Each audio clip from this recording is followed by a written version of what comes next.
कहानीकार सुधांशु राय, जो कि हॉरर, डिटेक्टिव और साई-फाई कहानियों के लिए जाने जाते हैं, उनकी अगली फिल्म बैदा का ट्रेलर आ चुका है, जो ऑलरेडी YouTube पर ट्रेंड हो रहा है। लोगों का कहना है इसमें उन्हें तुम्बाड़, ब्रह्मयुगम, स्ट्रेंजर थिंग्स और डार्क जैसी जबरदस्त फिल्मों और वेब सीरीज की झलक दिखती है। आइए हम भी कुछ झलकें देखते हैं। अगर उसने एक अलग डायमेंशन यानी कि एक नई दुनिया बनाई है तो उसमें इलेक्ट्रोमैग्नेटिक फील्ड्स भी क्रिएट किए होंगे।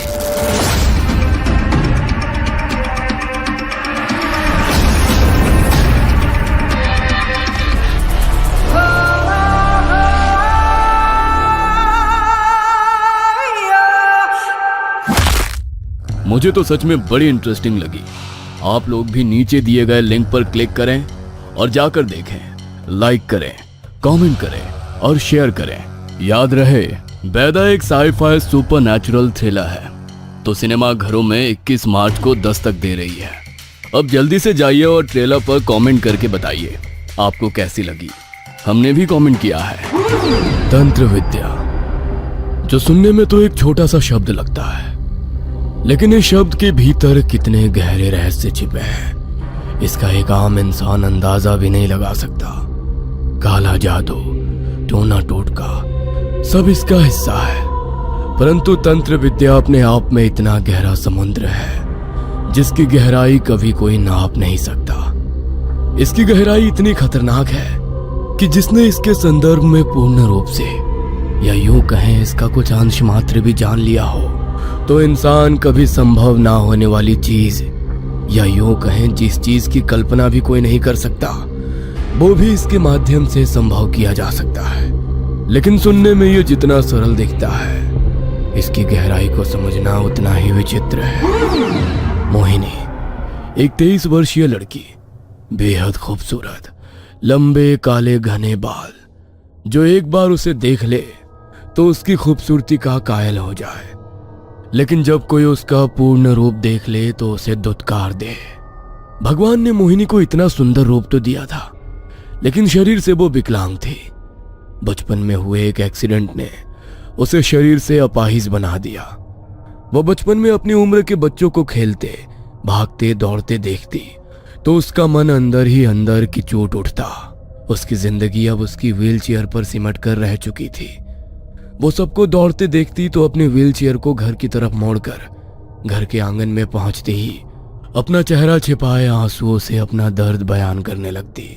अंदर ही अंदर वो इतनी ज्यादा घुटती कि अब तो किसी से बात करना भी उसे अच्छा नहीं लगता था। उसकी एक छोटी बहन वैशाली भी थी, जो उसे एक छोटी नहीं बल्कि एक बड़ी बहन की तरह प्यार करती थी। वो मोहिनी को उदास देखती तो हमेशा उसकी उदासी दूर करने के नए नए तरीके खोजती। मम्मी, दीदी कहाँ है? मैं कब से उन्हें ढूंढ रही हूँ। बेटा, मोहिनी अपने रूम में है। फिर से उसने आज खाना नहीं खाया। मैंने बहुत कोशिश की, लेकिन वो खुद को कमरे में बंद किए हुए है, किसी को अंदर नहीं आने दे रही। कुछ खाया भी नहीं उसने। आप चिंता मत करो मम्मा, मैं दीदी को खाना खिला दूंगी। आप मुझे खाना दे दो। कहने को वैशाली की उम्र कम थी, लेकिन इतनी कम उम्र में भी वो बहुत समझदार हो चुकी थी। अपनी बहन की उदासी वो एक पल भी देख नहीं पाती थी। मोहिनी अक्सर जब भी उदास होकर बिना खाए पिए खुद को जब अपने कमरे में बंद कर लेती थी, तो वैशाली ही उसे बहला फुसलाकर अपने हाथों से खाना खिलाती थी। शायद बचपन से ही वैशाली ने खुद से ज्यादा अपनी बहन का ख्याल रखा और खुद से बढ़कर ही उसे प्यार किया। समय बीता और दोनों बहनें जवान हुईं, लेकिन दोनों की जिंदगी बहुत अलग थी, जिसका असर कहीं ना कहीं अब मोहिनी के दिमाग पर होने लगा। धीरे धीरे अपनी बहन की चिंता और प्यार उसे कांटे की तरह चुभने लगा। अरे दीदी, आप दाई माँ के कमरे में क्या कर रही हो? मैं कब से आपको ढूंढ रही हूँ। पहले आंगन में ढूंढा, फिर आपके कमरे में, और देखो आप मिली भी तो कहाँ पर मिली। क्यों, मैं अपने कमरे या आंगन के अलावा कहीं नहीं जा सकती हूँ क्या? कोई पाबंदी है मुझ पर? अरे नहीं दीदी, मेरे कहने का वो मतलब नहीं था। अच्छा ये सब छोड़िए, ये देखिए मेरा रिजल्ट। आपकी छोटी बहन ने कॉलेज में टॉप किया है। अच्छा, ये तो बहुत अच्छी बात है। थोड़ी थकान सी हो रही है, मुझे अपने रूम में जाना है। अच्छा ठीक है, चलिए मैं आपको आपके रूम में छोड़ आती हूँ। क्यों छोड़ोगी तुम मुझे मेरे रूम तक? पैरों से अपाहिज हूँ लेकिन हाथ काम करते हैं मेरे। खुद अपनी व्हीलचेयर चलाकर अपने रूम तक जा सकती हूँ मैं। नहीं दीदी, मेरे कहने का वो मतलब नहीं था, आप गलत समझ रही हैं। मोहिनी ने वैशाली की बात का कोई जवाब नहीं दिया और हाथों से व्हीलचेयर के पहिए घुमाती हुई गुस्से में अपने कमरे में चली गई और दरवाजे को गुस्से में पटकते हुए बंद कर दिया। वो कमरे में लगे ड्रेसिंग टेबल के सामने जाकर बैठ गई और खुद को आईने में देखते हुए रोने लगी। ये सब दिखाकर आखिर क्या जताना चाह रही है वो? कि मैं कभी कॉलेज नहीं जा पाई, मैं भी आज अपनी जिंदगी में सब कुछ हासिल कर रही होती। अगर उस एक्सीडेंट में अपाहिज ना हुई होती तो मैं भी वो जिंदगी जी रही होती जो आज वैशाली जी रही है। लेकिन मैं ये जिंदगी अब और नहीं जी सकती। या तो अब मैं इस जिंदगी को खत्म करूंगी या किसी भी तरह वो सब कुछ हासिल करूंगी जो उसके पास है, चाहे उसके लिए अब मुझे कुछ भी करना पड़े। मोहिनी ने गुस्से में आईने में देखा और ड्रेसिंग टेबल पर रखे सारे सामान को इधर उधर फेंकने लगी। गुस्से में अक्सर वो खुद पर काबू खो बैठती थी और वैशाली को ही उसे शांत कराना पड़ता था। सामान के टूटने की आवाज सुनकर वैशाली दौड़ती हुई मोहिनी के कमरे में आई और उसे शांत करने के लिए उसने उसे अपने सीने से लगा लिया। सब ठीक है ना दीदी? क्या हो गया? कुछ नहीं हुआ, छोड़ो मुझे, छोटी बच्ची नहीं हूं मैं। जाओ यहाँ से और मुझसे बिना पूछे दोबारा मेरे कमरे में मत आना। लेकिन दीदी मैं तो, जाओ यहाँ से, मुझे कुछ समय अकेले रहना है। अब ठीक है दीदी। वैशाली मोहिनी के कमरे से बाहर निकली और उसने दरवाजे को हल्का बंद कर दिया। लेकिन उसके वहां से जाते ही मोहिनी के चेहरे पर एक अजीब सी मुस्कुराहट छा गई। उसने अपनी मुट्ठी खोली तो उसमें टूटे हुए 2-3 बाल थे। जब वैशाली ने उसे गले से लगाया था तब उसी मौके का फायदा उठाकर मोहिनी ने उसके कुर्ते पर गिरे उसके बाल के कुछ टूटे हुए बालों को ले लिया। मुझे जो चाहिए था आखिरकार मिल ही गया। अब सब ठीक हो जाएगा, सब ठीक हो जाएगा मोहिनी। अब तुझे ज्यादा समय तक ये अपाहिज की जिंदगी नहीं जीनी पड़ेगी, नहीं जीनी पड़ेगी ये जिंदगी। कुछ देर बाद सबने खाना खाया और 1 घंटे बाद मोहिनी की माँ उसके कमरे में उसे दवाई देने के लिए आई। आज वैशाली से गुस्सा हो गई तू, इसीलिए आज मैं तुझे दवाई खिलाने आई हूँ। क्यों छोटी बहन पर गुस्सा करती है? ये ले, दवाई ले और आराम से सो जा। उसकी माँ ने उसे दवाई दी और वहां से चली गई। लेकिन मोहिनी ने दवाई नहीं खाई।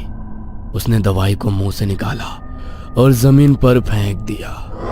रात के लगभग 1:30 बजे का समय था। घर में सब लोग गहरी नींद में सो चुके थे। मोहिनी के बिस्तर के बगल में उसकी व्हीलचेयर रखी थी। उसने जैसे तैसे अपने हाथों का सहारा लिया और व्हीलचेयर पर बैठने लगी। बड़ी जद्दोजहद करके वो अपनी व्हीलचेयर पर बैठ पाई और अपनी अलमारी की तरफ गई। उसने अलमारी खोली तो कपड़ों के नीचे एक किताब रखी थी। उसने उस किताब को निकाला और व्हीलचेयर घुमाकर अपने बिस्तर की तरफ आ गई। बस कुछ रातें हैं तुम्हारे पास वैशाली, उसके बाद मैं सब खत्म कर दूंगी। उसने उस किताब का एक पन्ना खोला और वैशाली के सर से उसने जो बाल निकाले थे उस किताब के एक पन्ने के बीच रख दिए। अगले दिन वैशाली कॉलेज से घर आई तो मोहिनी बड़ी ही खुश हॉल में टीवी देख रही थी। अरे वाह दीदी, आज तो आप बहुत ही खुश लग रही हो। तो क्या ना रहूं मैं खुश? खुश रहने का अधिकार क्या सिर्फ तुम्हें है? आप हमेशा मेरी बातों को गलत क्यों समझती हो दीदी? मैं भला क्यों चाहूंगी कि आप खुश ना रहो? वैशाली को आज मोहिनी की बात का बुरा लग गया तो वो वहां से जाने लगी। लेकिन मोहिनी ने जानबूझकर अपनी व्हीलचेयर आगे कर दी। वैशाली उसकी व्हीलचेयर से टकराकर गिर गई और उसका सर वहां पर रखी टेबल से जा लगा। उसके माथे पर हल्की चोट लगी और माथे से खून निकलने लगा। अरे I am so sorry Vaishali, मुझे नहीं पता था कि तुम गिर जाओगी। तुम्हें ज्यादा लगी तो नहीं ना? नहीं दीदी, कोई बात नहीं, ज्यादा नहीं लगी, हल्की सी चोट है। आप बैठो, मैं अपने माथे पर बैंडेज लगाकर आती हूँ। वैशाली अपने माथे पर बैंडेज लगाने अंदर चली गई और इसी बीच मौका पाकर मोहिनी ने टेबल पर लगे उसके खून को अपने रुमाल से साफ कर दिया और सीधी अपने कमरे की ओर चली गई। उसने वैशाली के खून से सने उस रुमाल को अपने ड्रॉअर में रख दिया और रात होने का इंतजार करने लगी। रात को सबने खाना खाया। वैशाली उसे उसके कमरे में छोड़कर गई। मोहिनी आज बार बार घड़ी की तरफ ही देख रही थी। घड़ी में जैसे ही रात के 12 बजे उसने अपनी अलमारी खोली और फिर से वही किताब निकाली और अपने ड्रॉअर से वैशाली के खून से भरा रुमाल निकालकर उसने उस किताब के साथ ही अपने रूम की ड्रेसिंग टेबल पर रख दिया। पूरे कमरे में अंधेरा था। वैशाली ने अपनी ड्रेसिंग टेबल का ड्रॉअर खोला और उसके अंदर से एक कैंडल और माचिस निकाली। उसने कैंडल को जलाया तो सामने ड्रेसिंग टेबल के शीशे में उसका चेहरा अंधेरे में चमकने लगा। उसने वो किताब खोली और मंत्रों को पढ़ना शुरू किया। उसने वैशाली के खून से सने रुमाल को निकाला और उस पर अपने सर के कुछ बाल काट कर रख दिए। अब उसने एक साफ कपड़ा लिया और उसके अंदर वो बाल रख दिए जो उसने वैशाली के सर से लिए थे। उसने अपनी उंगली पर ब्लेड से एक कट लगाया और कपड़े पर रखे वैशाली के बालों पर अपने खून की कुछ बूंदें टपका दी। उसने वैशाली के खून और अपने बालों वाले रुमाल की पोटली बनाकर उसे अपने सिरहाने के नीचे रख दिया और जिस कपड़े में उसका खून और वैशाली के बाल थे उसने उसे संभाल कर अपने ड्रॉअर में रख दिया। सुबह हुई तो वैशाली कुछ थका थका महसूस करने लगी। सब लोग सुबह बैठकर ब्रेकफास्ट कर रहे थे। तभी वैशाली बोली, मम्मा, आज मोहित आपसे मिलने वाला है, आपको याद है ना? अरे हाँ बेटा, मुझे याद है। मोहित? ये मोहित कौन है? अरे दीदी, मैंने आपको बताया तो था, लगता है आप भूल गई, लेकिन कोई बात नहीं, अभी वो थोड़ी देर बाद आएगा तो आप उससे मिल लेना। थोड़ी देर बाद घर का दरवाजा नॉक हुआ। वैशाली ने जाकर गेट खोला तो मोहित सामने खड़ा था। वो उसे ड्राइंग रूम में लेकर आई जहां पर उसकी मॉम थी। मोहिनी भी वहीं पर थी। उसने मोहित को देखा तो उसके मन में वैशाली के लिए जलन और बढ़ गई। वैशाली ने बताया था बेटा तुम्हारे बारे में। मैंने सुना है कि तुम्हारा ट्रांसफर होने वाला है और उससे पहले तुम लोग शादी करना चाहते हो। हाँ आंटी, मम्मी पापा से भी मैंने इस बारे में बात की है, उनका भी यही कहना है। लेकिन अगर आपको इतनी जल्दी शादी नहीं करनी है तो कोई बात नहीं, मैं इंतजार कर लूंगा। अरे नहीं बेटा, जब तुम दोनों को ऐतराज नहीं तो मुझे कैसा ऐतराज होगा? पंडित जी से बात करके हम शादी का मुहूर्त निकलवा लेंगे। इसकी शादी के लिए यहाँ पर मुहूर्त निकलवाने की बात की जा रही है, लेकिन मेरे बारे में किसी ने नहीं सोचा। पर मैं भी तो इतनी आसानी से तो सब कुछ नहीं होने दूंगी। अगर कोई चीज मुझे नहीं मिल सकती तो मैं उसे वैशाली को भी नहीं मिलने दूंगी। शादी की बात पक्की हो गई थी, बस अब पंडित जी से शादी का मुहूर्त तय करवाना था। आज रात मोहिनी के मन में वैशाली के लिए एक अजीब सी जलन थी। वो अपने कमरे में गई और उसने अपने ड्रॉअर में रखी उस पोटली को उठाया जिसमें उसका खून और वैशाली के बाल थे। वो बहाने से वैशाली के कमरे में गई। अरे दीदी आप, मैं अभी आपके पास ही आने वाली थी। आज मन था कि आपके साथ ही सो जाऊं। मोहित के बारे में बहुत सी बातें करनी थी मुझे आपसे। बातें तो मुझे भी करनी थी, इसीलिए मैं ही यहाँ पर आ गई। लेकिन मुझे आज तुम्हारे हाथ की चाय पीने का मन कर रहा है। मेरे लिए अदरक इलायची वाली चाय बनाकर ले आओगी क्या? क्यों नहीं दीदी, आप बैठिए, मैं अभी लेकर आती हूँ। वैशाली मोहिनी के लिए चाय बनाने गई। तभी उसने मौका पाकर उसके पलंग के गद्दे के नीचे उस पोटली को रख दिया। थोड़ी देर बाद वैशाली चाय बनाकर लाई। दोनों ने कुछ देर बात की। अच्छा, अब बहुत बातें हो गई, अब मुझे बहुत नींद आ रही है। तुम मुझे मेरे कमरे में छोड़कर आ जाओ। अरे दीदी, वहाँ जाने की क्या जरूरत है? आप आज मेरे साथ ही सो जाइए ना। नहीं नहीं, मुझे अपने बिस्तर के अलावा कहीं नींद नहीं आती, और थोड़ी सर्दी लगी है तो तुम्हें भी जुकाम ना हो जाए तो अलग सोना ही बेहतर है। ठीक है दीदी। वैशाली मोहिनी को उसके कमरे में छोड़ आई और उसने उसे बिस्तर पर लिटा दिया। वो वहां से वापस अपने कमरे में चली गई और उसके जाते ही मोहिनी ने अपने सिरहाने के नीचे से उस रुमाल की पोटली को निकाला जिसमें वैशाली का खून और मोहिनी के सर के कटे हुए बाल थे। उसने उसे अपने हाथ में पकड़ा और टेबल के ड्रॉअर से तंत्र की किताब निकाली और उसने किताब में लिखे मंत्रों को पढ़ना शुरू कर दिया। उसने जैसे ही मंत्रों को 111 बार पढ़ा, उसका शरीर बुरी तरह कांपने लगा। और वैशाली का शरीर भी बुरी तरह तड़पने लगा। ऐसा लगा मानो वहां बहुत तेज भूकंप आ गया हो। दोनों के बिस्तर तेजी से हिलने लगे। उसका शरीर इतनी बुरी तरह तड़प रहा था जैसे तो शरीर से आत्मा निकल रही हो। कुछ देर तक उन दोनों का शरीर बहुत बुरी तरह तड़पा, लेकिन कुछ देर बाद सब कुछ बिल्कुल शांत हो गया। ये मेरे शरीर को क्या हो गया? मैं मोहिनी दीदी के कमरे में क्या कर रही हूँ? मैं उठ क्यों नहीं पा रही? और मेरे हाथ में ये क्या है? ये तो मोहिनी दीदी का रुमाल है, लेकिन इसके अंदर ये खून और कटे हुए बाल। इससे पहले कि वैशाली को कुछ भी समझ आए और वो चिल्लाना शुरू कर दे, मुझे उसे खत्म करना पड़ेगा। आज से मेरी आत्मा तुम्हारे शरीर में वास करेगी और जीवन के जो सुख तुम भोगने वाली थी अब वो मेरे होंगे।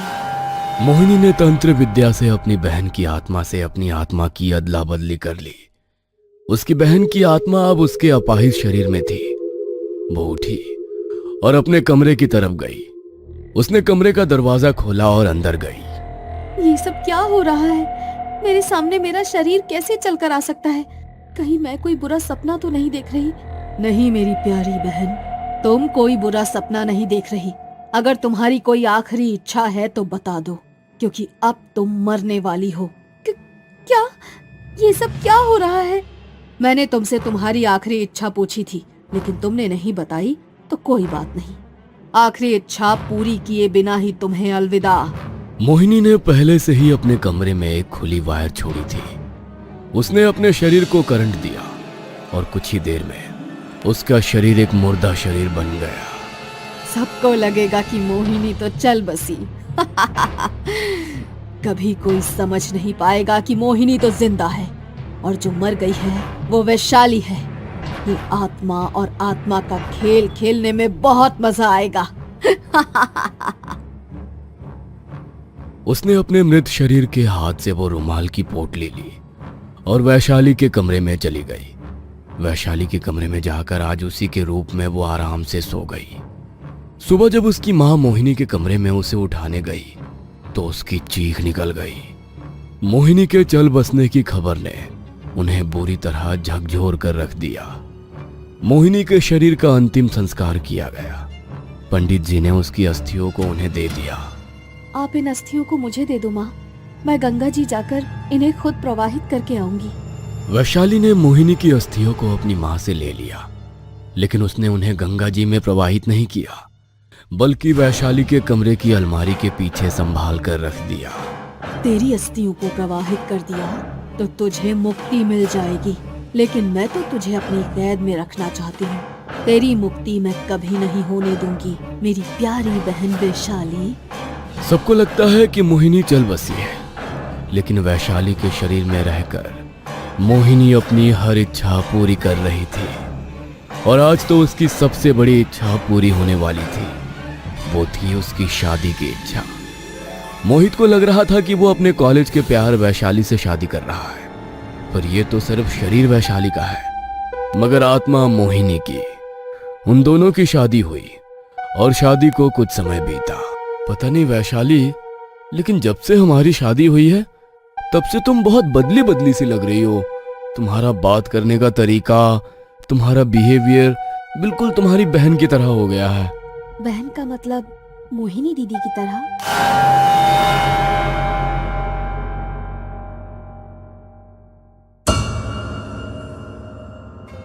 ये कहानी आपको अच्छी लगी हो तो हमें सब्सक्राइब करें, हमारा इंस्टाग्राम और फेसबुक पेज जरूर फॉलो करें। और हाँ दोस्तों, सब्सक्राइब करना भूलना मत।